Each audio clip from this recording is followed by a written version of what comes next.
the new mortgage ideas you'll hear about this morning have a rather different character than the mortgage ideas that have held sway in the last decade or so. Most of the mortgage developments of the past decade have increased the risk that homeowners would not be able to repay their mortgages. In contrast, the mortgage ideas you'll hear now are designed to reduce the risk that homeowners won't repay their mortgages.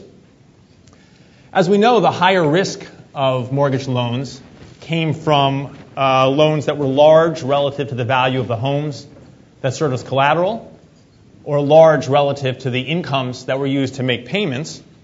For a while, people persuaded themselves that there wasn't much extra risk, but of course that turned out to be an illusion. One particular vulnerability of mortgage products of the last decade was to a decline in house prices. And we've ended up with a record-setting decline in house prices.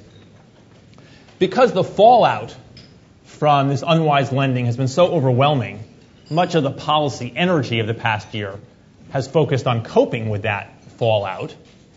But there have been analysis and there have been policy changes designed to reduce the risk that these problems recur, looking ahead not to solving this crisis but to trying to avoid future ones.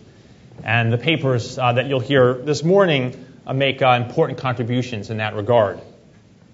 On one level, it's very easy to reduce the risk of mortgages not being repaid. We could simply crank up required down payments. We could tighten underwriting standards across the board, and we wouldn't have as large a risk of mortgage defaults. But of course, we would have some other serious disadvantages. The need to build up a large amount of wealth before one buys a house can be very damaging to families that would be able to make mortgage payments and would benefit from being able to move into a house at a younger age. The problem with the mortgage products of the last decade is that they were designed to, in many cases, to increase affordability, increase homeownership, without taking adequate account of the risks that were involved.